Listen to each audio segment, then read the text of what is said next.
Itigil ang sasakyan! Lumabag kayo sa traffic rules at sa pagtakas ng hayop mula sa City Pound. Sigaw na isang barangay tanod gamit ang megaphone. Nakamotor ang mga ito habang hinahabol si Ina, sakay ng halos luma ng kotse. Pambihira naman, no? Isa lang naman tong aso. Hindi naman siya kriminal. Naiinis na wika ni Ina. Kaso, dahil sa bilis ng pagpapatakbo, hindi niya agad napigilan ng pagbangga sa nakaparadang sports car sa gilid ng kalsada. Tumilapon ang bumper ng mamahaling sports car, at ang lumang kotse ni Ina halos umatras sa lakas ng tama. Tumigil ang mga tarod sa paghabol, at natulala na lang sa nasaksihan. Sakto namang palabas ng butik si Finn Del Fiero. Hawak ang isang bag mula sa luxury brand store. Pagkakita sa nabangga niyang sports car, nanigas siya. What the hell? Sinong? Bumaba si Ina mula sa kotse. Buhat, ang basang aspin na nanginginig pa rin sa takot. Look, sorry, hindi ko sinasadya, okay? May humahabol kasi. Sorry? Sorry? You wrecked my car. Do you even know how much that cost? Alam ko, malaki. Pero hindi ko sinadyang banggain yan. I was trying to save this dog, okay? They were gonna put him down. And that gave you the right to commit a hit and run? Tarantado ka ba? Nagsorry na nga, di ba? Ano bang gusto mo? Nagkakagulo na sa kalsada. May ilang mga osero ang nagsisimulang mag-video gamit ang cellphone nila. Ang iba naman napapailing na lang sa eksena. You want to know what I want? I want you to pay for this mess. Hindi lang to basta kotse, miss. This is a customized GT one of a kind. Hindi yan napapalitan na second hand. Eh di paayos mo, may insurance ka naman siguro. At teka lang, sino ba may sabi sa'yo na mayaman ako ha? Mukha ba ako may pambayad ng ganyan? Exactly. You look like someone who shouldn't even be behind the wheel. You know what? If you weren't so annoyingly rich and smug, baka nagpasensya pa ako sa pagbubunganga mo. Pero dahil ganyan ka, good luck, dyan ka na. Naglakad si Ina palayo. Papunta sa sidewalk habang bitbit pa rin ang aso. Pero hindi siya nakalayo na nagsalita ulit si Finn. Huwag mong subukan tumakas. You're not going anywhere. Biglang sumenya si Finn sa isa sa mga tauhan niya na isang lalaki na nakaitim na may hawak na walkie-talkie. Maya-maya lang, may paparating ng itim na SUV sa gilid ng kalsada. Wait, seryoso ka? Kikidnapin mo ako dahil nabangga ko yung sasakyan mo? Relax. I'm not that dramatic. Hindi kita ikukulong. Not yet. Because I'm taking you somewhere. You owe me. And I like collecting debts. Hindi ako pupunta sa kung saan kasama ang lalaki na naka-sunglasses na mukhang villain. Aniya na nanggigigil. Then let me rephrase it. You're coming with me, mechanic girl. Or I'll make sure na lahat ng barangay tanod, pulis, at pound officer sa syudad na to ay i-book ka for reckless driving, damage to property, at obstruction. Paano mo nalaman mekaniko ako? I do my research fast. You broke something of mine. It's only fair. You fix it. Bago pa siya ipasok sa loob ng SUV, bigla siyang sumigaw sa taong humawak ng aso. Huwag mong saktan yung aso niya, Panot. Makakatikim ka talaga sa akin. Banta pa niya sa tauhan ni Finn. Panot? Tumingin si Finn sa tauhan niya si Raul. Kalbo nga ito. Hindi man lang nag-react si Raul. Bantay sarado na nga ako, pati aso ko, sasaktan niyo pa? Touch him and I swear, kahit gangster pa kayo, baka matadyakan ko kayo sa lalamunan. Wala po akong balak na saktan ng hayop, ma'am. Sagot ni Raul. Huwag mong bibitawan yung aso. Dalhin sa likod ng sasakyan. Siguraduhin may kumot. Ayoko ng balahibo sa leather seats. Utos naman ni Finn. Napailing si Finn. Naaaliw siya sa tapang at pagiging prangka ng babae. Hindi niya may tatangging nakakainis ito. Get in the car. You're fixing my engine. Or else. Or else what? Ang luma na ng ganyang banta, boy. Pero I might use my connection to ruin your shop. Ayan na. Nag-name drop ka na ng connection. Aniya? At hindi tinuloy ang pagmumura. Alam mo, mukha kang bata na walang ginawa kundi magpa-spoil sa nanay mo. She's dead. Natigilan si Ina. Mukha na sobrahan yata ang sinabi niya. Oh, sorry. You don't have to be. Just get in. Nilagay ni Raul ang aso sa likod ng SUV ng maayos. Gamit ang tuwalya mula sa trunk pagkatapos, binuksan ang pinto sa passenger side. Saan ba talaga tayo pupunta? Dahil kung sa pulis to, ikaw ang dapat unang ma-interrogate. Illegal ata to. Hindi kita dinukot. Pinababayad ko lang ang sinira mong kotse. Hindi mo pwedeng layasan yun ng gano'n na lang. Habang umaandar ang SUV, hindi pa rin tumigil si Ina sa pagdadaldal. Nakabusangot siya habang nakaupo sa passenger seat, habang ang aso ay nakahiga sa may likuran balot sa kumot. Alam mo, wala ka ba ibang pwedeng gawin sa araw mo kundi mandampot na babae sa kalsada? Una sa lahat, hindi kita dinampot. Ikaw ang bumangga. At pangalawa, tumigil-tigil ka nga sa pagsasalita mo dyan.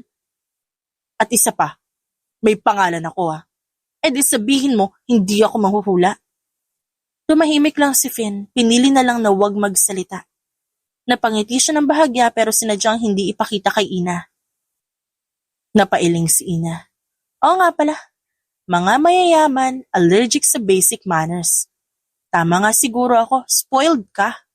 Hindi ako spoiled, just resourceful. Maya-maya dumaan sila sa isang private road at huminto sa harap ng isang malamansyong bahay na may electronic gate. Pagkabukas ng gate, tumambad kay Ina ang isang modernong bahay na mas malaki pa sa City Hall. What the hell is this place? Home. Home? Akala ko papaayos mo yung kotse mo. Hindi mo naman sinabi na dito mo ako dadalhin. Hello, pwede naman sa shop ko na lang yun ayusin, di ba? Bumaba si Finn ng walang imik. Sinundan siya ni Ina habang napapakamot sa batok. Pagkapasok nila sa loob ng bahay, agad napansin ni Ina ang mamahaling interiors, marble floors, mga chandelier at art pieces na mukhang mas mahal pa sa buong shop niya. Pero, ang pinaka nakakuha ng pansin niya ay ang puting pusang lumabas mula sa ilalim ng console table. Lumapit ito kay Finn at agad kumandong sa paa nito. Wait, is that a cat? Tumango si Finn. Pangalan niya Sumo. Sumo? As in, sumo wrestler? Yup, he's fat, snobby, and always judging people katulad mo. Hindi bagay sa image mong parang kontrabida. Mabait yan, sa mga gusto niya. Tumalon ang pusa papunta sa sofa at tumitig kay Ina, bago tumalikod na parang hindi interesado. I see. Your cat hates me already. Matalino kasi yan. Sagot ni Finn sabay lakad papunta sa hallway. Sumunod ka. Dinala ko na dito yung kotse. Hoy, teka. Anong pangalan mo ulit? Finn. Finn? Finn lang? Finn Del Fiero. Teka, parang familiar yan ah. Hello, this is Iya. At bago natin ituloy ang kwento, meron kaming munting mensahe na nais iparating. Sa aming mga masugid na tagapakinig, hihingi lang po sana kami ng konting lambing.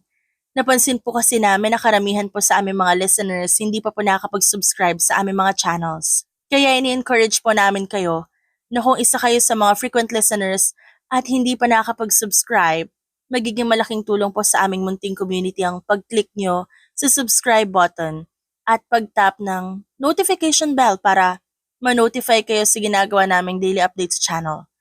Malaki rin ang magiging tulong nito sa mga writers na nagsusulat para sa aming channels and also they would be encouraged to na magpatuloy sa pagsusulat ng sa gayon, mas mabigyan pa namin kayo ng kasiyahan at entertainment sa araw-araw. Yun lamang po at maraming salamat po sa inyong lahat. Naputol ang kanyang iniisip nang bumukas ng isang malaking sliding door sa gilid ng bahay. Nasa loob pala nito ang garage. Sa gitna ng high-end tools at equipment, nandoon ang wasak na GT sports car at ang ilang mga sasakyan nito. Wow! Daming sasakyan ah! Tapos gusto mo pa ipaayos ang kotse mo, marami ka naman pala pagpipilian dito. Tulad ng sinabi ko, one of a kind yan. You're going to fix it. Personally, I don't like using any cars except that. Wow! May pa-forced labor na pala ngayon ang mayayaman? Wala bang pa-snacks man lang dyan? Sinira mo na nga ang kotse ko. Nag-demand ka pa na snacks. Masyado makapal ang mukha mo, babae. Damot naman. Pandesal na nga lang eh. Mayaman sana, kaso kuripot. Inirapan niya ang lalaki. Bigla siyang napalingon sa gilid ng garage kung saan nakapatong ang baril sa ilalim ng salamin. Nanlaki ang mata niya. Bakit may baril ka dun? Security? Security? Seryoso? Hoy, Finn, ano ka ba talaga? Arms dealer? Tingin mo sasagutin ko yan? Napaatras si Ina ng konti. Pilit iniiwas ang tingin sa mga baril. Alam mo, kundi lang dahil sa aso, baka kanina pa ako tumakbo palayo, pero sige, aayusin ko to. Tapos lalayas na ako Tumunog ang malakas na hampas ng wretch sa ilalim ng hood ng sasakyan. Pawis na pawis si Ina habang nakasuksok ang kalahati ng katawan sa loob ng makina. Kagat-kagat niya ang flashlight. May grasa sa pisngi at ang suot niyang coveralls. May mantsa ng langis, alikabok at kung ano pang hindi niya na matukoy. Nakapikit lang ako sandali, tapos pagtingin ko, para ka nang hinugot sa tambakan. Malamig na boses ni Finn mula sa pintuan ng garage. Nakasuot ng puting polo at slacks na mukhang hindi pa nadapuan ng alikabok. Nakakasilaw sa linis. Hindi siya agad pinansin ni Ina. Pinunasan lang niya ang mukha gamit ang manggas ng coveralls. Nalalo pang nagpakalat ng grasa. Kung ayaw mo madumihan, huwag ka nang tumingin. Iritadong sagot niya habang sumisiksik palalo sa makina. Hindi ako nag-ayos ng kotse para magmukhang artista. Tumikim si Finn, halatang nandidiri. You look disgusting. Ang bobo mo naman? May malinis bang mekaniko, ha? Don't raise your voice. Nandidiri lang ako sa itsura mo. May tumutulo na itim sa batok mo. Grasa ba yan o sumpa? Isa na lang, Finn. Babatuhin kita ng hawak ko. Iritadong saan niya. Hindi sumagot si Finn. Tahimik lang siya naglakad papalapit sa gilid ng garahe at kinuha ang isang hose. What the hell are you doing? Without a warning, binuksan ni Finn ang hose at sinabuyan siya ng malamig na tubig. Napasigaw si Ina. Napatalon siya mula sa pagkakayoko at tumama ang ulo sa hood. Ano bang problema mo? Grasa everywhere. Even the car looks offended. Matuwid na sagot ni Finn na wala man lang bahid ng pagsisisi. I figured you needed the rinse. Basang-basa na ang buhok ni Ina. Ang tubig ay pumapatak sa mukha niya habang ang coveralls niya kumapit na sa katawan. Napatulala lang siya saglit at pagkatapos nanginginig na siya sa inis at lamig. Hindi ko alam kung mas gago ka o mas engot. Sino ba nagsabi sa'yo na sabuyan mo ng tubig yung taong nagtatrabaho para sa'yo, ha? I will give you towel. Sabay turo ni Finn ang neatly folded towel sa gilid ng workbench. Wow, bait mo May towel pala. E di bigyan kita ng award, gusto mo? Look, nandito ka sa garahe ko. At dito sa garahe ko, gusto ko malinis lahat. I like things clean. Nanginginig pa rin si Ina, hindi na sa lamig kundi sa galit. Tumayo siya ng dahan-dahan at tinignan si Finn na parang gusto niya nang batuhin ang buong kotse. Alam mo, Finn Del Fierro, kung di ko lang mahal ang buhay ko, baka sinaksak na kita gamit tong spark plug. Baka pwedeng unahin mo muna ayusin yung makina bago mo ako patayin. Pagod na pagod si Ina nang isara niya ang hood ng GT car. Halos mamaga ang daliri niya sa hawak na tools at ang tuhod niya naninigas sa ilang oras sa pagkakaupo at pagkaluhod. Tapos na. Hingal niyang anunsyo habang pinupunasan na mukha gamit ang manggas ng coveralls. Start mo na. Umayos ng tayo si Finn at sumilip sa loob. Pinindot niya ang remote start button mula sa susi. Tumunog ang makina. Napangisi siya. Not bad. Okay, tapos na ako. I'm going home. Kasama yung aso. Not yet. Napalingon si Ina at napakunot ang noo. Ano ibig mo sabihin not yet? Tumahimik si Finn saglit. Parang nag-iisip kung paano bibigkasin ang susunod na sasabihin. We have another job. Job? Hoy, hindi ako empleyado mo. Nandito lang ako para ayusin yung kotse mo. Aba masyado naman yata sumusobra yung pagkatao mo. Don't worry, may makukuha ka namang kapalit. Dumaan si Raul sa likod ni Ina at may hawak itong metallic briefcase. Sumunod pa ang dalawang lalaki na parehong nakaitim at parehong mukhang walang balak na umiti kahit kailan. Binuksan ni Finn ang ilaw sa kabilang bahagi ng garahe. Lumitaw ang isang lumang armored van na mukhang military grade at may ilang butas ng bala sa gilid. Anong klaseng museum piece yan? Tanong ni Ina nang papalapit. I want you to restore it. Full engine rebuild. New electricals. Reinforced chassis. Excuse me, what? Babayaran kita, triple. Triple sa usual rate mo. Wala nga akong usual rate kasi hindi ako nagpapagawa ng ganyan. Alam mo bang pang tropa ng sundalo to? Exactly. Exactly? Saan mo to gagamitin? Magre-raid ka ng bangko? Teka. You're not joking. Tanong niya nang hindi siya pinansin ni Finn. Tuluyan na siya napahinto. Kailangan niya matapos sa loob na 1 linggo. Napatingin siya kay Raul na parang bantay sarado kahit di nagsasalita. Tapos sa mga tauhan ni Finn na palaging alerto, palaging nakapwesto sa may pintuan, para bang laging handang humila ng baril kapag may kumalaskos sa labas. Ano ba talagang trabaho mo? Biglang tanong ni Ina. May mga bagay na mas mabuting hindi mo alam. Mabilis na lumipas sa mga araw.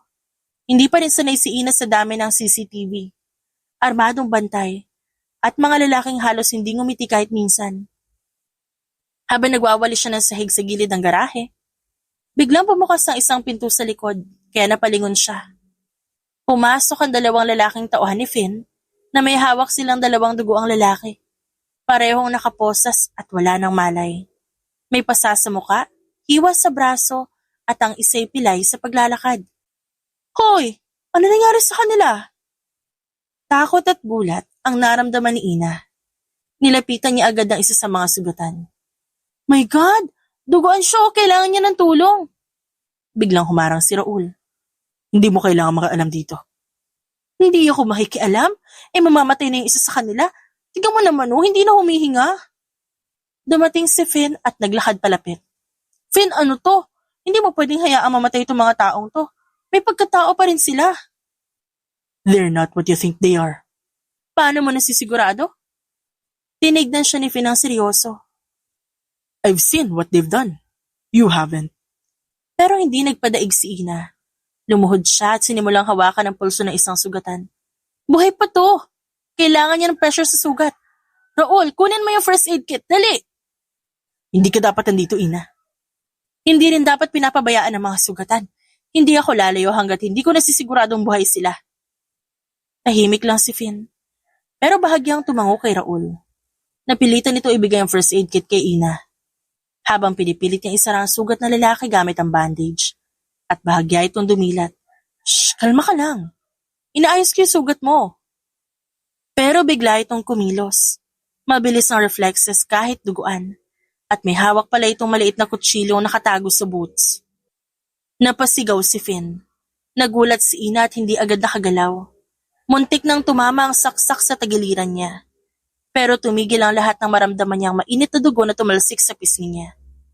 Napatigil ang lalaki, binitawan ng kutsilyo at bumagsak sa gilid. Nasa likuran niya si Finn, nakahawak sa handgun. I warned you. Malamig na bulong ni Finn sabay baling ng tingin kay Ina. Okay ka lang? Nanginginig si Ina at di makapaniwala sa nangyari. Sinubukan niya akong patayan? Yeah. Sagot ni Finn at inabot ang kamay nito para tulungan makatayo. And that's why I told you not to get involved. You don't know what you're dealing with. Napatitig si Ina sa dugo ang katawan sa sahig. Hindi niya alam kung natatakot siya kay Finn o kung nagsisimula na niyang maintindihan kung ba't ganito ang mundong ginagalawan nito. Tumikhim si Finn. Kaswal na muling isinuksok ang baril sa likod ng pantalon. Let this be a lesson. Next time, listen when I say, stay out of it. Sabihin mo sa akin, gangster ka ba? Tumaas ang kilay ni Finn sa tanong ni Ina. Nasa hapag sila at sabay na kumakain. Ang mga tauhan naman nito ay nasa gilid lang nakatingin sa kanila. No, gangsters are too cheap. Wawa, o sige, serial killer. Napangisi si Finn na parang nag-e-enjoy sa tanong ni Ina. Kahit pa seryoso ang boses nito. No, serial killers don't hire mechanics. So ibig sabihin, rich vigilante ka na may sariling justice system parang si Batman. Batman wears a mask. I don't need to hide mine. Sagot ni Finn. Okay, sige, assassin? Too messy. Spy? Too clean.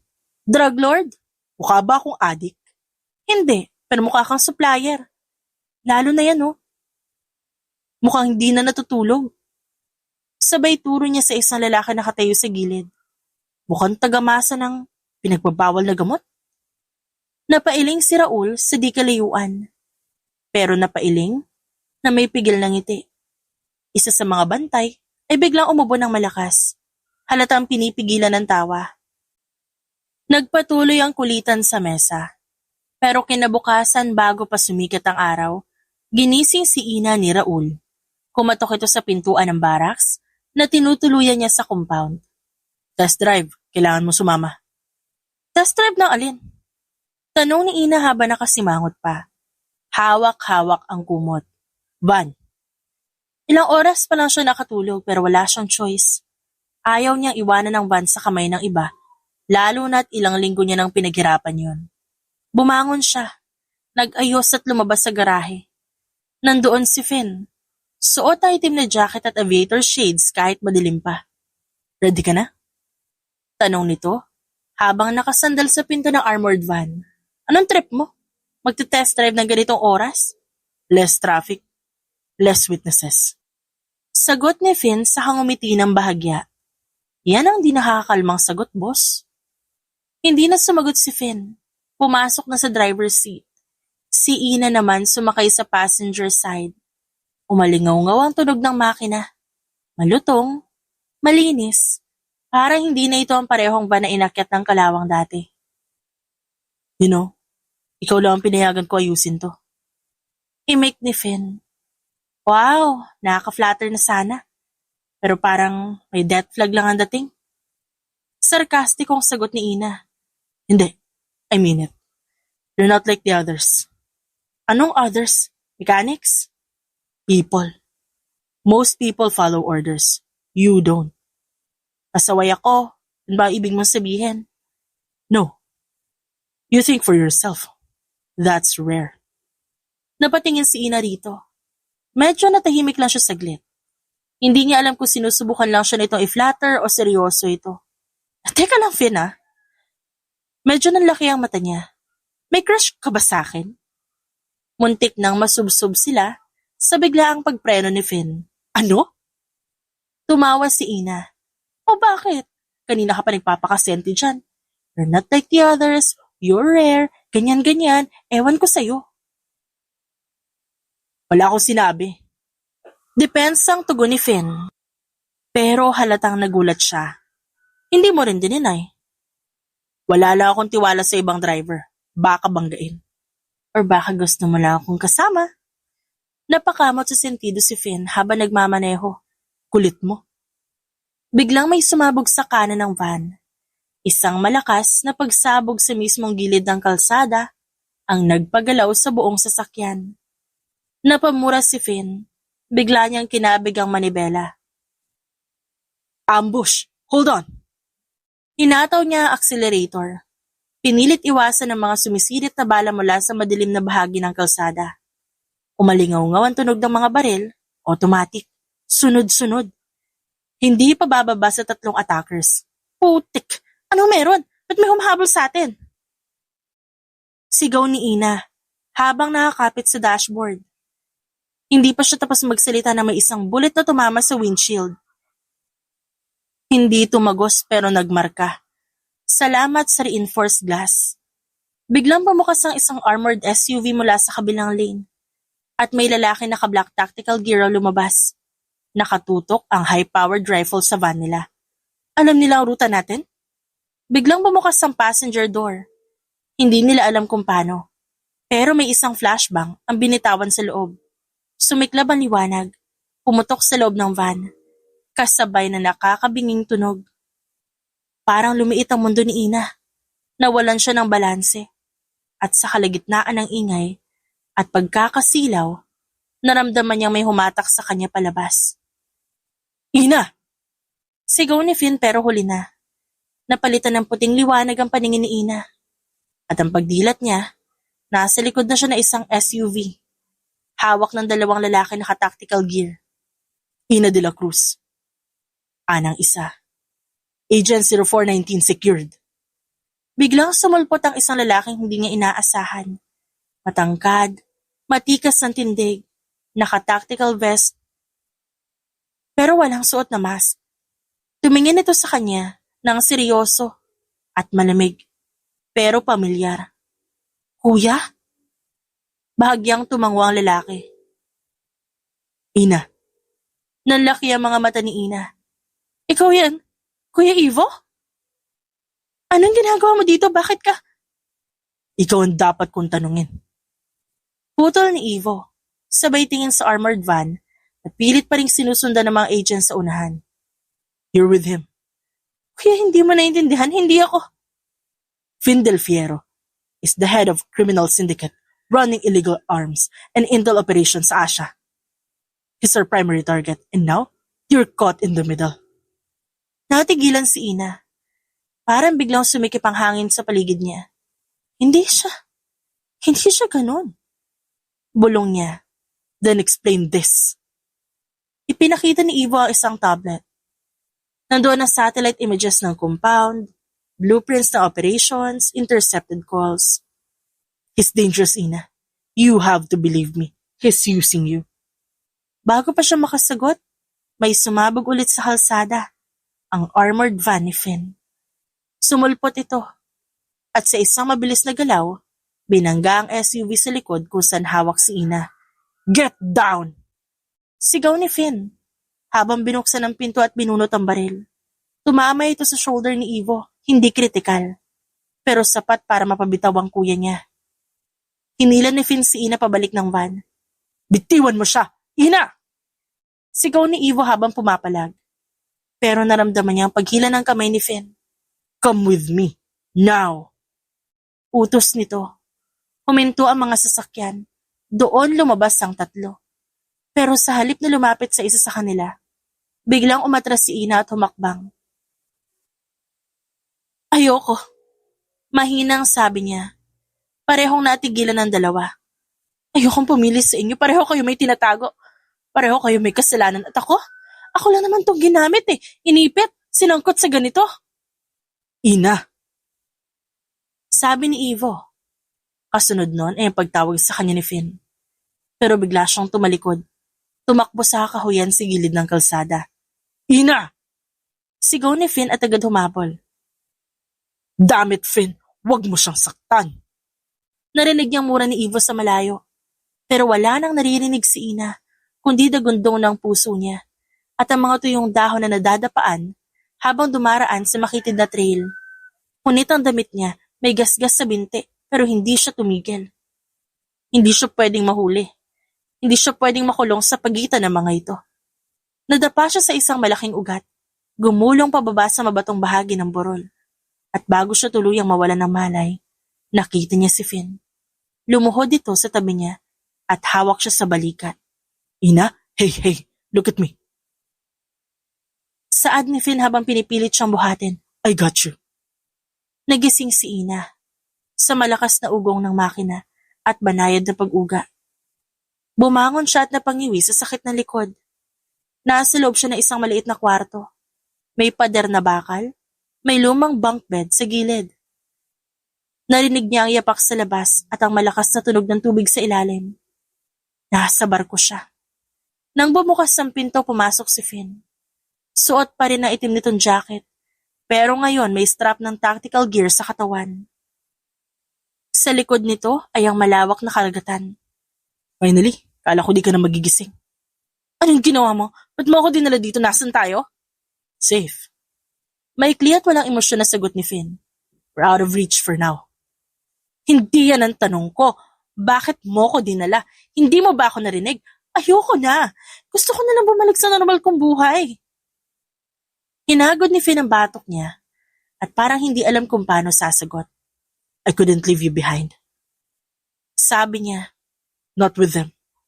Not with them? Sino ba talaga mas delikado, ha? Yung kapatid ko undercover agent o ikaw na leader ng sindikato? Hindi agad sumagot si Finn. Nakatingin lang ito sa kanya. Tila may gustong sabihin pero hindi alam kung saan magsisimula. Akala ko, kahit weird ka, may dahilan ka kung ba't ganun. Pero hindi ko akalain ganito pala kadelikado yung pagkatao mo. Hindi kita sinaktan. Pero sinaktan mo yung tiwala ko. Sana hindi mo na lang ako kinidnap. Papayag akong bayaran yung kotse mo. Kahit halos wala na akong tulog kakatrabaho. Kesa ganito na magbubuwis ako ng buhay. Hindi makasagot si Finn. Ibalik mo ako sa lupa. Ayoko dito sa dagat. I want my life back. Kaya babalik kita, hindi ka naligtas. Alam na nila kung sino ka, Ina. You're already in this. Please, ibaba mo na ako. Bumalik na tayo sa dalampasigan. Ayoko dito. Matagal bago sumagot si Finn. Ngunit sa wakas tumango ito. Fine. We'll dock in Palawan tomorrow. Doon kita ibababa. Dumaan ang maliit na motorized boat. Mula sa barkong sinakyan ni Finn at Ina. At unti-unti silang lumapit sa baybayin ng isang liblib na barangay. Walang dalang gamit si Ina, kundi isang maliit na backpack. Si Finn, hawak pa rin ang earpiece at mukhang may tinatanggap na update sa kanyang comms. Pagkababa mo, hindi na kita sasamahan. May kontak akong darating para sa'yo. Magpapanggap ka na lang na turista. Stay low, 2 weeks. After that, bumalik ka na Maynila. Hindi sumagot si Ina. Pagbaba nila sa baybayin, sumalubong ang malamig na hangin ng umaga. Tanaw nila ang isang maliit na fishing village. May ilang lokal na napalingon sa kanila. Hanggang dito na lang, Ina. Sabi ni Finn. Inabot ang isang simpleng cellphone. Emergency comms. Kung may kailangan ka, pindutin mo lang tong red button. Kinuha yun ni Ina pero hindi siya tumingin sa lalaki. Tahatalikod na sana si Finn nang biglang sumigaw ang isa sa mga batang lokal sa di kalayuan. May nasusunog!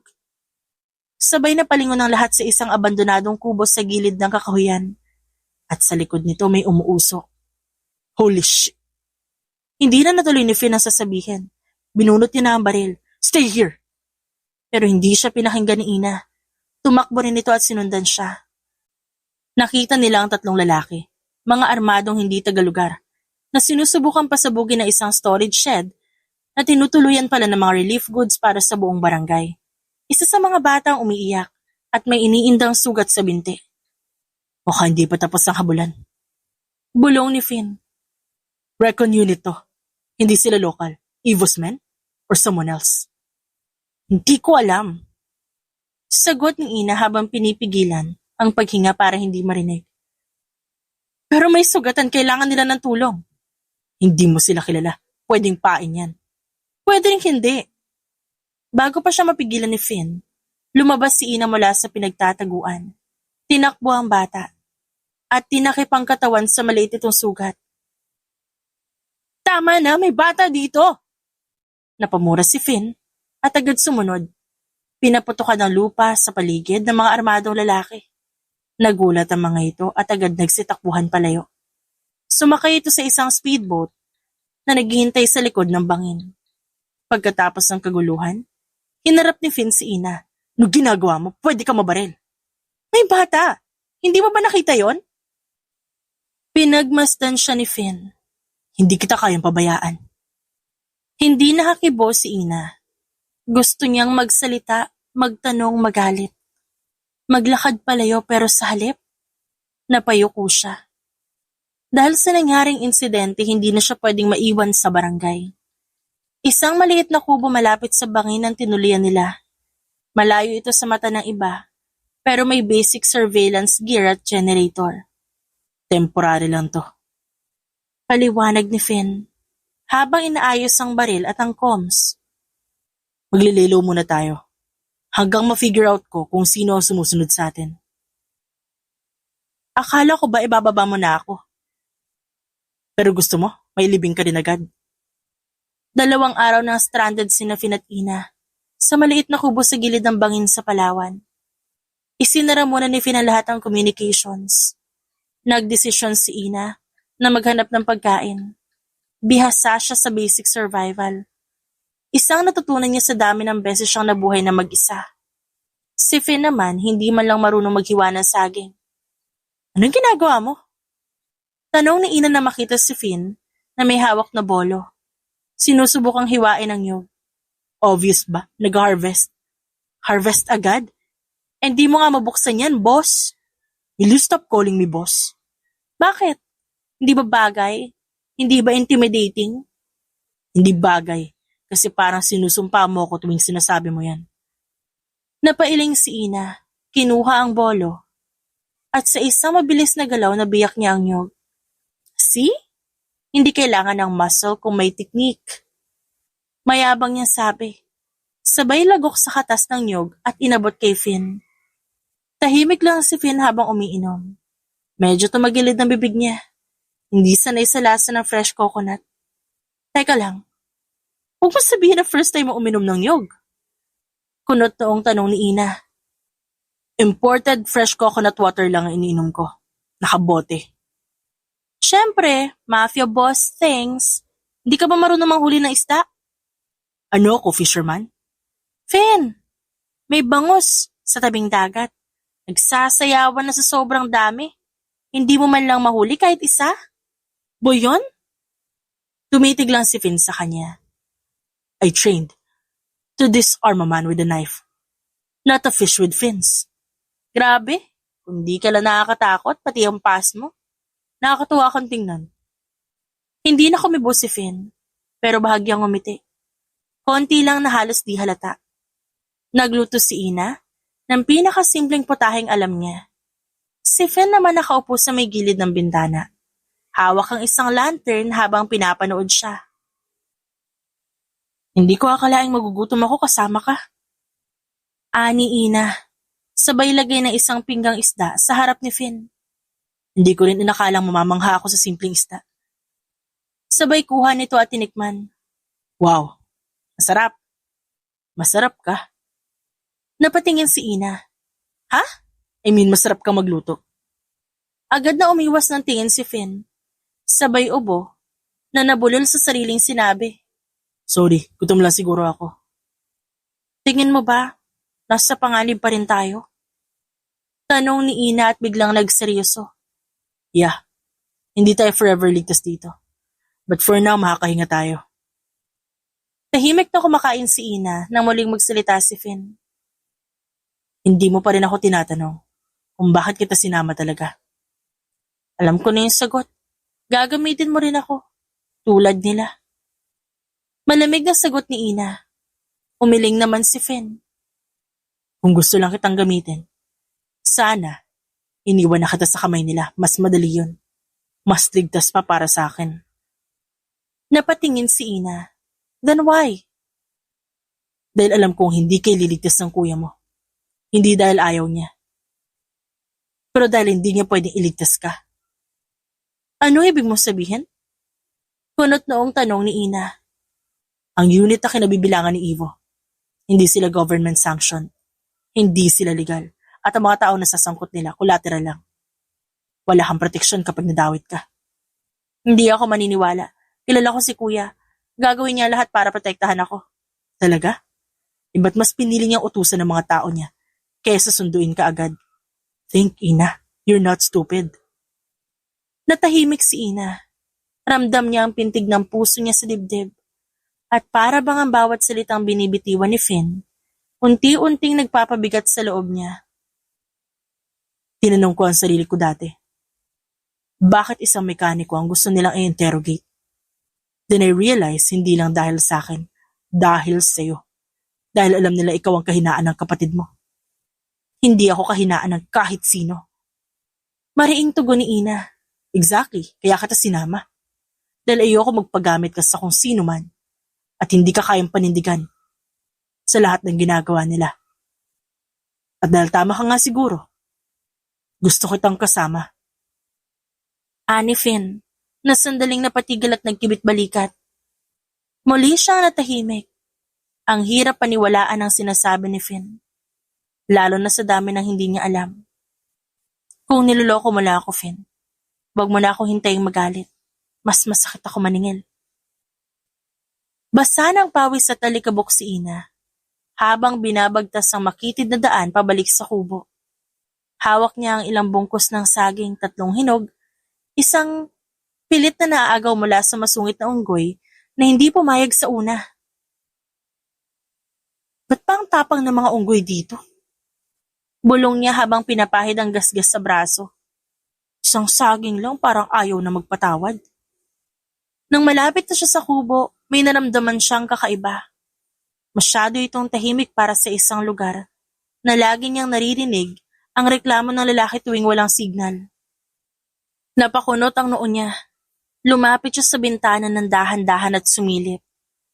Napasinghap siya. Si Finn? Nakaupo sa silyang kahoy. Nakatali ang kamay sa likod. May dugo sa gilid ng labi. Nakapaligid dito ang 3 lalaki na pawang armado at sa gitna nila, nakatayo si Ivo, ang kanyang kapatid. Hindi niya inaasahan na makikita itong muli. At lalong hindi sa ganitong pagkakataon. Mabilis siyang umatras mula sa bintana at nagtago sa likod ng mga puno. Hawak pa rin ang saging. Bumilis ang tibok ng puso niya. Ayaw niyang iwan si Finn doon. Pero hindi na siya nakagalaw. May kamay na biglang sumapos sa braso niya mula sa likod. Ina. Pabulong nitong wika. Paglingon niya, si Ivo na pala ang humilas sa kanya. Kuya? Halos hindi makapaniwala ang tanong niya. We don't have time. Kailangan nating umalis now. Wait, anong ginagawa mo? Si Finn. Hindi na siya importante. He shouldn't even be here. Ano ibig mong sabihin? He's your prisoner. Finn is a mafia boss, Ina. You think tinulungan ka niya? Dahil gusto niya? Dahil mabuti siya? Hindi ganun yun. Hindi mo alam ang sinasabi mo. Niligtas niya ako. Ginamit ka niya. Balik ni Ivo sa matigas na tono. Ginamit ka niya. Pilit niyang pinalapit ang sarili niya sa'yo so he could bargain. The moment na hindi na siya makikinabang sa'yo, he'll sell you out. Kung ganun, ba't di niya ako iniwan sa convoy? Why would he do that kung ginagamit niya lang ako? Suminghal si Ivo. Because he likes you. And that makes you more vulnerable, not safer. Don't confuse emotion with safety. Kuya, ikaw ang nawala. Ikaw ang hindi nagpakita. Tapos ngayon nandito ka, you're telling me to run away from the only person who stayed? Ina, this isn't about your loyalty or emotion.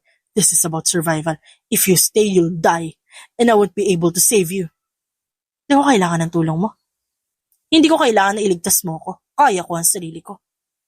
At kaya ko rin piliin kung sinong pagkakatiwalaan ko. Nanlaki ang mga mata ni Ivo. So pinipili mo siya? Kesa sa akin? No. I'm choosing myself. Sagot ni Ina ng madiin. And right now, I'm choosing to help the person who risks his life for me. Damn it, Ina. Galit na saad ni Ivo. You have no idea how dangerous he is. At least, hindi siya nagtatago sa likod ng misyon habang naiwan ng mga taong mahal niya. Tumigil si Ivo. Bigla ito natahimik. Napalitan na ekspresyon sa muka. Mula sa galit at naging lungkot. Nanginginig ang balikat nito. Para bang tinamaan ito sa gitna ng dibdib. I did what I had to do. Bulong ni Ivo. Di, hayaan mo akong gawin ko rin kung anong gusto ko. Kung anong kailangan kong gawin. Muling tinignan ni Ivo ang kapatid. Sa mga mata ni Ina, nakita niya ang tapang na hindi niya inakalang mamamana ng kapatid niya at ang sakit ng katotohanan na hindi na ito ang batang iniwan niya noon. Tulungan mo ko. Please. Hiling ni Ina, tumalikod si Ivo, huminga ng malalim.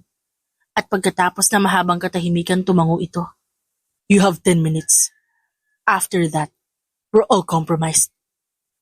Naglakad si Ina pabalik sa kubo habang pinapakalma ang dibdib. Tumatak sa isip niya ang bilin ni Ivo. Kailangan mabilis ang kilos niya. Pero mas mahalaga, kailangan niyang maging convincing. Isinampay niya ang saging sa gilid ng pintuan Pinunit niya ang lelayan ng damit at sinadyang gasgasin ang sarili sa braso at balikat. Huminga siya ng malalim at kailangang gampanan ng papel ng inosenteng biktimang niloko ng isang lalaking pinagkatiwalaan. Pagbukas ng pinto, agad lumingon ang isang lalaki sa loob. Hoy, may babae sa labas. Sinampal ni Ina ang sarili para magmukhang umiiyak. Saka pasugod na pumasok. Hayop ka, niloko mo ako. I trusted you. Sabay turo niya kay Finn. Napatayo ang isang lalaki, tinutukan siya ng baril. Teka, kilala mo siya? Dati, pero hindi ko alam na ganito siya kasama. Sabay tingin kay Finn na may bukol pa sa labi at nanlalaki ang mata at mukhang hindi inaasahan ang eksena. Wait, what the hell? Mahinang usal ni Finn, pero agad siyang nahinto nang makita ang bahagyang pagkurap ni Ina. Isang senyas lang, ngunit sapat para maintindihan niya. Biglang tumawa na nakakakilabot si Finn. Well. Sabay upo ulit kahit nakatali pa rin ang kamay. She figured it out. Took you long enough, Ina. Kumakabog ang puso ni Ina, pero hindi siya nagpakita ng takot. Ginamit mo lang ako. Lahat ng pagmamalasakit mo puro palabas lang. Para saan? Para mapatay at mabitag ang kapatid ko? Don't flatter yourself. Sagot ni Finn na ngayon pumapasok na sa pag-arte. You were just a leverage. Nothing personal. Nagkatingin na ng mga kasamahan ni Ivo. Isa sa kanila ang lumapit kay Ina at sinuri ang braso niya. Sinaktan ka ba niya? Itinali niya ako kagabi. Akala ko safe ako sa kanya. Yun pala. May iba siyang gustong gawin, yun ang gamitin ako. Katulad ng ginawa ng iba. Tumango ang lalaki at muling tumingin kay Finn. Dapat na natin siyang patayin. Agad na sumingit si Ina. Wag. He still has contacts. He has access. Pwede nating gamitin yun. Nagtitiwala pa rin sa kanya ang mga tao niya. Pwede nating paikutin to. Smart girl. You learn fast. Tulad ng kung paano kita turuan. Sabat ni Finn at ngising mapait. Napatingin sa kanya si Ina. May galit sa mata niya pero may bakas ng pangunawa. Sa ilalim ng lahat ng ito, pareho silang umaarte para sa parehong layunin. Fine. Pero bantayan siya. As soon as we get what we need, he's dead. 2 araw ang lumipas mula nang magsimula ang pagpapanggap. Hawak ng grupo si Finn bilang bihag, habang si Ina, tila nakisama para mapanatili ang kapayapaan. Ang hindi alam ng lahat, bawat gabi, habang abala ang mga bantay, palihim na nag-uusap ang magkapatid, at unti-unting binubuo ang plano ng pagtakas. Sigurado ka ba dito? Tanong ni Ivo, habang inaayos ni Ina ang lumang kotse sa garahe ng isang abandonadong gusali sa gilid ng lungsod. Kapag pumalpak to, hindi na natin siya matutulungan. Sigurado ako. Sagot ni Ina, pinasok ang isang timing device sa loob ng makina. Kilala ko yung mga piyasang to. I can control exactly how it explodes and when. Pero kailangan natin ng timing. Sakto lang para magmukhang aksidente, pero sapat para walang masaktan. Tumingin si Ivo kay Ina sa kamarahang tumango. You've changed. Survival. Maikling sagot niya sa kanyang kuya. May convoy silang papunta sa lungsod. Ayon sa plano, dadalhin si Finn sa isang safe house para interogahin. Nasa likod ng van si Finn. May posas sa kamay. Habang nasa passenger seat si Ina, nagsalita si Finn ng mahina para lang hindi marinig ng ibang bantay. Handa ka na ba? More than ever. Just trust me. Gagawin ko to ng malinis. Pagdating nila sa isang checkpoint malapit sa lungsod, tumigil ang convoy. Kailangan muna nila maghintay ng clearance at dito papasok ang plano. 5 minutes. Get clear. Kumilos na rin si Ivo. Pinahinto ang mga kasamahan sa hindi kalayo ang checkpoint sa rason na may namataang paggalaw mula sa kabilang kalsada. Pumwesto sila palayo ng sasakyan kung nasaan si Finn. Sa loob ng kotse tinanggal ni Ina ang poses ni Finn. Gamit ang duplicate key na itinago niya sa ilalim ng kanyang belt buckle. Nagmamadali silang lumabas ng sasakyan at nagtago sa likod ng cement barrier. Pinindot ni Ina ang remote detonator. Sumambulat ang apoy mula sa hood ng sasakyan, sabay ang pag-uga ng lupa. Umalingaw-ngaw ang hiyawan at ang mga bantay, agad nagtakbuhan papalapit na akalay na damay ang bihag. Kunin ang katawan, baka buhay pa. Sigaw ng isa. Ngunit ang katawan na nandoon ay dami lang. Pinagsamang sako, dugo mula sa karne ng palengke, at damit ni Finn. Habang abala ang lahat, si Ina at Finn ay naglakad sa kanal na sinadyang buksan ni Ivo. Ilang oras bago ang pagsabog at doon sila sumuot. Sa dulo ng lagusan, naghihintay si Ivo at may dalang motorsiklo. Hindi ko inakalang gagana yon. Saad ni Finn at bumuntong hininga ng malalim. Napatingin sa kanila si Ivo. Sa likod ng mga mata nandun pa rin ang alinlangan. Pero tumango siya at inabot ang helmet kay Finn. This is your second life. Don't waste it. Tumango si Finn. I won't. Pagkasakay nila ng motor, walang lingon-likod na lumarga ang dalawa palayo. Ilang buwan na ang lumipas mula nang sumabog ang Peking convoy at pinalaya ni Ina si Finn mula sa paningin ng mundo. Ngayon nasa isang liblib na probinsya sila sa timog na napapaligiran ng bundok, palayan at katahimikan. Doon nagtayo si Finn ng isang mansyon. Sa labas mistulang rest house lang ito. Pero sa ilalim ng lupa may bunkers, surveillance room at escape tunnels. Ang liit ng bahay ko dati. Hindi ako sanay na may elevator sa loob ng sala. Puna ni Ina isang umaga habang nagtitimpla ng kape. Nakasuot lang siya ng lumang sando at shorts. Hindi bagay sa marble countertops at chandelier. Mataas kasi ang standards ng baby girl ko. Sabay yakap ni Finn, mula sa likod at halik sa batok niya. Yak! Ulit-ulit ka na naman, Finn. Sinong baby girl? Sabay batok ni Ina sa binata.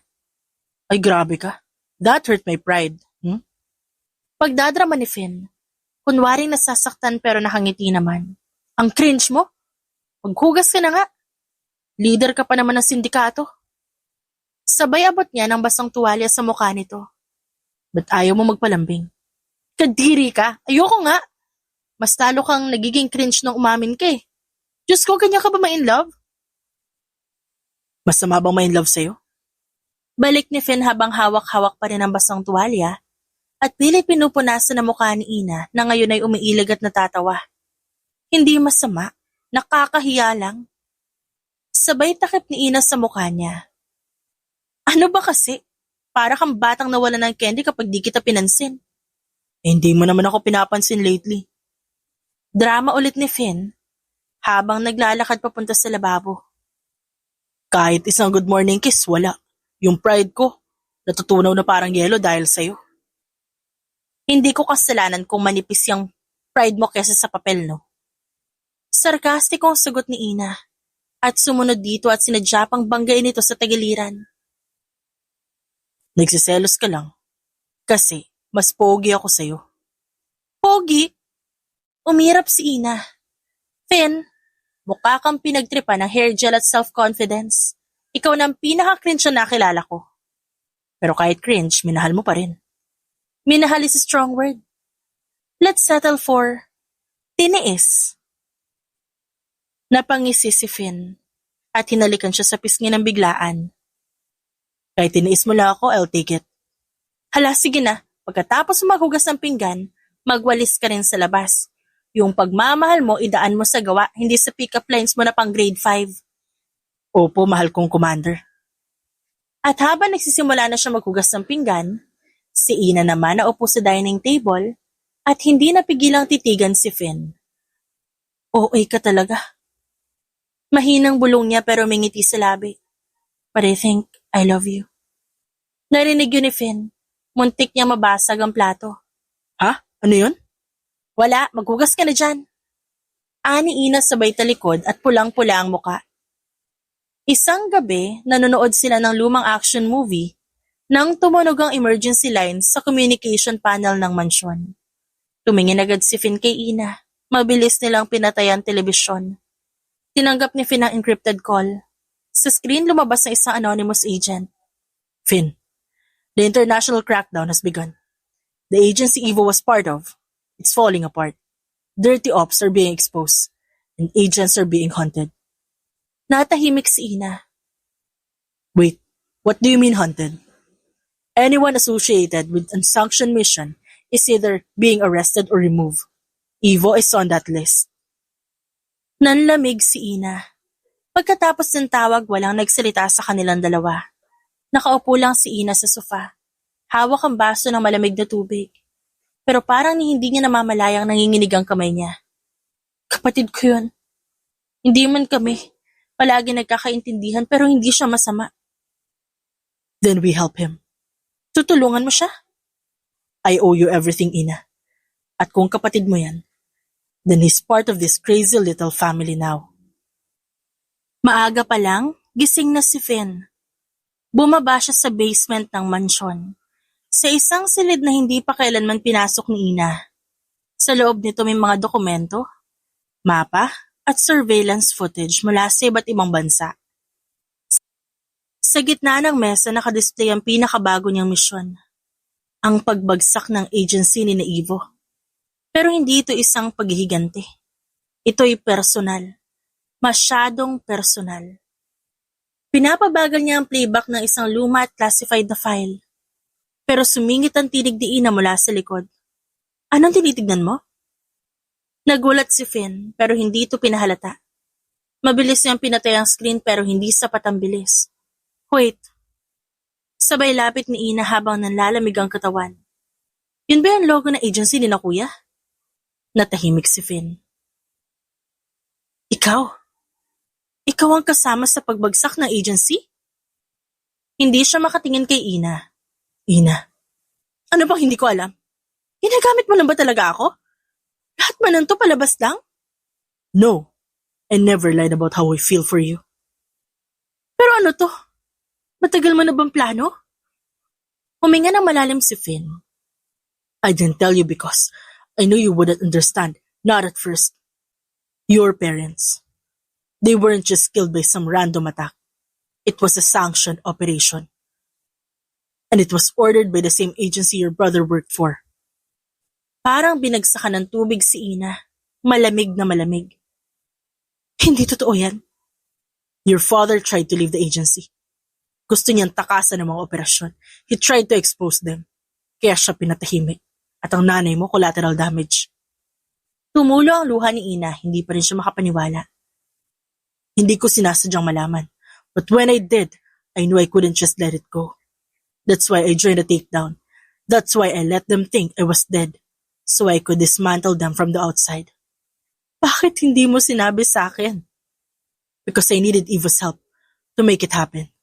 At kung nalaman mong kasangkot ako sa pagbagsak niya, you would have hated me. Hindi mo naisip na mas masakit ang malaman ko to ngayon? Gusto ko makabawi sa inyong dalawa. Evo let me go when he could have killed me. He knew you'd come for me. He gave me that chance, so now I'm giving him one. Tumalikod si Ina. Itinakip ang palad sa bibig, pinipigilan ang paghikbi. Hindi ko na alam kung sino dapat kong pagkatiwalaan. Lumapit si Finn at marahang hinawakan ang braso niya. Ina, this isn't about choosing sides. This is about truth. At kung totoo ang sinabi mo noon, na kaya mong piliin kung sinong pinagkakatiwalaan mo, then choose now. Choose the fight that matters. Dahan-dahang humarap si Ina. Ngunit pagkatapos sa ilang sandali tumango siya. Then we end this. On our terms. Sa labas na isang abandonadong gusali sa paanan ng bundok. Huminto ang itim na SUV na minamaneho ni Ina. Sa likod naman niya, si Finn, na fully geared at may hawak na modified detonator. Sa kabilang upuan naman si Evo. Malamig ang ekspresyon nito, pero may kakaibang sigasig sa mga mata. Targets inside. Ani Evo, tinuturo ang blueprint sa tablet. Pero yung mga tunay na pasimuno, yung nasa likod ng lahat, nakalipad na bago pa tayo makarating. Let them run. Ani Finn habang inaasikaso ang device. Basta wala na silang base. Wala na silang kapangyarihang masandalan. Everything starts crumbling down. Tahimik lang si Ina habang naglalagay ng pressure-activated triggers sa loob ng isang dismantled security case. Lumingon siya sa dalawang lalaki. Don't die on me. Ayoko na ako ang maglilibing sa inyo. Ngumiti si Ina. Tinignan niya ang kapatid na si Ivo. Ngumisi lang ang kanyang kuya. Buhay pa ako kahit ilang beses mo ako sinumpa sa isipan mo. At doon nagsimula ang operasyon. Pumasok sila sa loob ng compound. Si Ivo sa likod ng sniper overwatch. Si Finn at Ina ang nagsagawa ng infiltration. Sa ikalawang palapag, nadat na nila ang ilang miyembro ng dating ahensya na naghihintay, armado at walang balak magpaawat. Mabilis ang aksyon. Putok ng baril, yuko, dagok, iwas. Gamit ang presisyon ni Ivo mula sa bintana, na-clear nila ang daan. Dumating sila sa control room kung saan nakatago ang data server. Ang puso ng lahat ng operasyon, ang ebidensya ng mga kasalanan ng agency. 5 minutes. I'll hold them off. Make it count. Sagot ni Ivo sa radyo. Pagkalabas nila, sumabog ang gusali. Sapat para hindi na ito mapakinabangan. Ang data ay nakatransfer na sa multiple anonymous servers sa tulong ni Ina. Lahat ng mga file, pangalan, lokasyon, misyon, at ang totoo sa likod ng pagkamatay ng kanilang mga magulang, lahat mailalantad. Pagkaraan ng ilang linggo, nakatakas man sila. Pero hindi na sila makakapagtago habang buhay. The whole system's collapsing. And this time people are watching. Ani Ivo, habang nagkakape. You did the right thing. Sagot ni Finn. Wala na akong kailangan patunayan.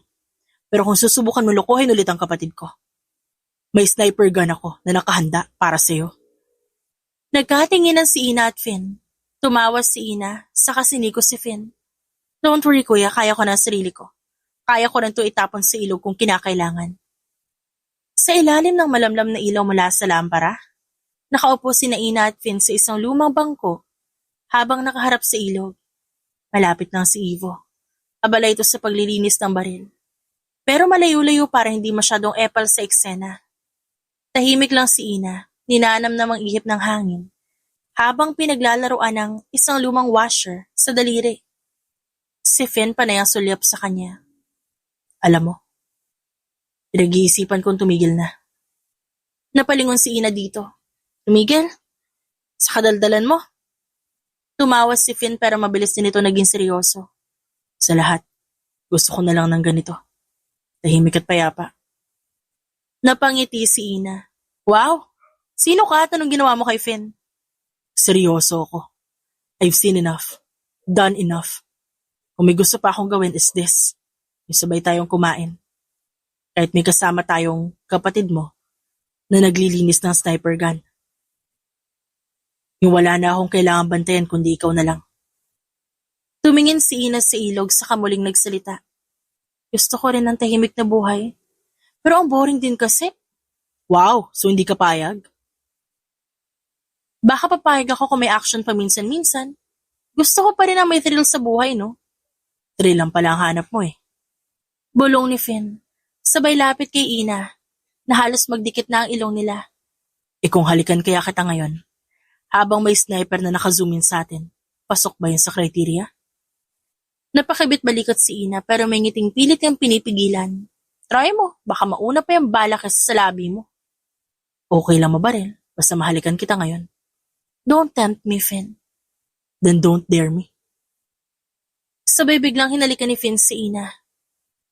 Hindi lang basta halik, kundi yung tipong kung may third party sa paligid bigla na lang maiilang. At tama nga, sa likod na ilang punong kahoy, may dalawang tauhan sila nakasilip. Yung isa, si Juno, na napahagat na lang sa daliri at si Lando. Gusto ko na magka-jowa, Lando. Tumigil ka nga dyan. Saad naman ni Lando kay Juno. Maaliwalas sa umagang yon. Maagang nagising si Finn, kahit alam niyang may utos na naman si Ina mamaya. May hawak siyang maliit na kahon, habang paikot-ikot sa hardin. Paulit-ulit na nire-rehearse ang sasabihin. Ina, this is the last time. Will you marry me na ba, please? Sa lahat ng binatukan mo ako lang nagstay. So pwede ba ikaw na lang forever ko? Wanna sign a lifetime contract with me? No expiry. Just me, you, and constant sarcasm. Muntik niya na itapon ang singsing nang lumabas si Ina mula sa bahay. Suot ang oversized shirt niya. May basang buhok, dala ang plancha. Hoy, anong ginagawa mong kabaliwan dyan sa tabi ng mga halaman ko? Tanong nito habang nakakunot ang noo. Niluhuran niya si Ina at inabot ang kahon. Marry me. Diretsong sabi niya. Panglima na rin kasi itong proposal niya, lahat ng yun na-reject. Napatigil si Ina, napatingin siya rito, sa singsing at mumuntong hininga. Finn, alam ko na. Alam ko na ang sagot mo. No, get lost, try again. Lahat na. Pero ito pa rin ako. Uulit pa rin kahit isampal mo yun sa mukha ko. Kasi Ina, kahit ilang beses mo ako i-reject, hindi ako titigil hanggang pumayag kang pakasalan ako. Biglang umiti si Ina. Isa yung ngiting mapanukso. Lumapit siya kay Finn. Sabay hawak sa leeg nito. At walang babalang hinalikan niya si Finn sa labi. Nagulat man ang lalaki pero agad din itong tumugon. Pagkalas ni Ina, may bahagyang ngiti sa labi niya. Panglima na yan, di ba? Oo. Pero kung hindi mo pa rin ako papayagan, magpaplano na ako ng pang-anim. Try mo lang. Next time, plancha na talaga isasampal ko sa'yo. Does that mean? Maybe. Maybe? Okay, fine. Sabay ikot na mata ni Ina. Oo na, magpapakasal na ako sa'yo. Yes? Like, totoong yes? Tumayo si Finn. Halos matapilok pa sa damo. Oo nga, yes. Ngayon itiko mo na yung bibig mo bago pa magbago yung isip ko. Hindi na nakatiis si Finn. Inikot niya si Ina sa ere na parang bata. Yes, yes, yes, finally. Thank you, Ina. Tuwang-tuwa si Finn sa mga oras na yon. Abala si Ina sa pag-check ng lumang blueprint ng compound para sa renovation. Si Finn naman ay sa paglalatag ng brochure at open tabs ng travel site sa harap ng laptop. Eto, beach sa Palawan. Pwede tayo mag-snorkeling. O kaya safari trip sa Africa. O road trip sa Europe. Hindi man tumitingin sumagot si Ina habang may hawak na ruler.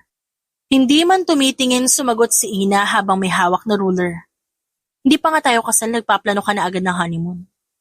Excited lang. Gusto ko lang malaman kung hanggang saan kita pwedeng iligaw at balikan. Iligaw? Sinandas ng pag-ibig, syempre. Hindi na siya sinagot ni Ina. Tumalikod dito at nagpatuloy sa pagsusukat. Pero ilang sandali pa bumaling ito ulit. At ilang anak ang plano mo? 3 or 5. Para may basketball team. Tapos may reserve ka pa pag may injury yung isa. Isang mabilis na suntok sa braso ang nakuha ni Finn mula kay Ina. Napangiwi si Finn habang hawak-hawak ang braso. Grabe mahal. Di pa nga ako retired. Pinapaalala mo pa sa katawan ko kung gaano karami yung natikman ko sa paksayo. Tumawa si Ina pero tinakpan niya agad ang bibig. Kasi naman. Basketball team agad. Akala mo ba madaling magbuntis? Gusto mo pa na extra? Gusto mo pa akong gawing baby factory? Umayos na upo si Finn at ngumiti ng tipid. Pero may seryosong tono. Di naman sa ganun. Gusto ko lang magkapamilya. Gusto ko yung pamilya na hindi mo kailangan takbuhan. Kung kahit gumuho ang mundo, buo pa rin. Mahirap ang buhay natin, Finn. May mga taong galit sa'yo. Sa pangalan natin. Sa lahat ng pinili natin. Kaya pag sinabi mong gusto mo magkapamilya, niisip ko rin ba kung kaya ba natin protektahan yun? Lumapit si Finn sa kanya. Maingat na kinuha ang ruler mula sa kamay niya. Ina, pinili ko maniwala na kaya nating mamuhay ng normal. Kahit may dugong dumungis sa kamay natin. Normal? Sa'yo? Tanong ni Ina habang nakakunot ang noo. Sa araw-araw nating pagising, na may drone na nakasubaybay sa bubong, normal ba yun? Okay, semi-normal. Pero kahit na, kung kaya kong palitan ng direksyon ng buong organisasyon, kaya kong magsimula ng bagong yugto kasama mo. Napatitig si Ina sa lalaki. Sa mga mata ni Finn na dati-rati puno ng bangis, ngayon may bakas ng pagod at pag-asa. Gusto mo ng tahimik na buhay? Gusto ko rin. Pero ayoko magpanggap na mawawala lahat ng gulo dahil lang nagdesisyon tayo maging normal. Hindi ganun kasimple ang mundo natin. Alam ko. Kaya gusto ko ng pamilya. na mapoprotektahan natin. Tumango naman si Finn. Nakalaunan, naging dahilan ng pagngiti ni Ina. At bahagyang umiling habang muling tinitignan ng blueprint sa mesa. Okay, pag-iisipan ko. Pwede naman siguro kung kaya ng matres ko. Napatawa si Finn pero mabilis ding bumuntong hininga. Huwag kang mag-alala, hindi ko ipipilit kung di kaya. Isang anak lang okay na ako. Napangiti si Finn habang pinagmamasdan si Ina. Kahit gaano kagulo ang buhay nila, si Ina pa rin ang mundo niya. Hindi lang dahil sa lakas nito o tapang, kundi sa paraan nito kung paano siya nito mahalin. Hindi siya nito iniwan. Alam niya hindi siya madaling kasama, pero hindi ito sumuko. Sa tabing dagat sa Visayas, may isang modernong shop na tinawag na Ina Shift Garage. Sa harap nito nakapila ang mamahaling sports car, McLaren, Red Bull, at ilang concept cars na galing pa sa Europa. May drone na umiikot sa himpapawid para kumuha ng behind-the-scenes footage habang busy ang babaeng mekaniko sa loob ng garahe. Siya si Ina, naka-grease-stained overalls, hawak ang torque wrench, at may nakayakap sa likod na isang maliit na batang babae na sabik tumulong. Mama, ako na magpipihit. Nope, ako muna. Ikaw mamaya na, baka masira mo pa yung Porsche. Natatawa ang sagot ni Ina at pinupunasan ng langis sa pisngi ng anak. 4 na taong gulang na si Sage. Nakasuot ito ng leather jacket. Kahit na mainit ang araw, may itim na shades at bandana sa leeg. Biglang nag-vibrate ang telepono ni Ina. May bagong order. Isang sports car mula sa Italy na ipapaayos sa kanya. Wala na ibang mekanikong pinagkakatiwalaan kundi siya. Ganon siya kasikat. Sa kabilang dako ng mundo, sa isang underground network ng trading at logistics, may isang lalaki naka-black suit na hindi kita ang muka sa CCTV. Yun ay si Finn. Gamit ang alias na Koda, tahimik siyang konektado sa halos lahat ng global black market deals, pero malinis na ang mga ito. Karamihan ay investments, humanitarian efforts sa mga conflict zones, at mga operasyong hindi tinatrabaho ng UN. Isang tauhan ang lumapit. Sir, cleared na po ang warehouse ng Buenos Aires. Tumawag din po si Miss Ina. Nasira daw ulit ni Sage yung isa pang carburetor. Ngumiti si Finn. Siyempre, yun ang anak ko. Pag-uwi niya kinagabihan, sinalubong siya ni Sage sa pintuan. Papa, sinakpak ko po yung robot sa TV kasi inaway si Mama. Proud ako sa iyo, anak. Sabi niya habang binubuhat ang bata. Pero sa susunod, gamitin mo na lang yung remote. Huwag buong TV. Tinignan siya ni Ina. Pagod na pagod dito sa buong araw. Nilapitan to ni Finn at iniabot ang sabaw mula sa paborito nilang karinderya. Pasensya na, boss ng bahay. Late ka na, ikaw na maghugas ng gamit bukas ha. Copy that. Sabay nilang pinanood si Sage na abala sa pagbuo ng Lego na may missile launcher. Napailing si Ina. Anak nga natin yan. Anito at napabuntong hininga. Payapa na ang buhay nila. Pero may ngiti pa rin sa kanilang labi. Hindi dahil wala silang ginagawa, kundi dahil handa sila sa anumang pagsubok na darating. Sa mundong puno ng kaguluhan, ang tunay na kapayapaan ay hindi hinahanap, kundi pinipiling panindigan kasama ang taong alam mong kayang tumayo sa tabi mo kahit pa sa harap ng dilubyo.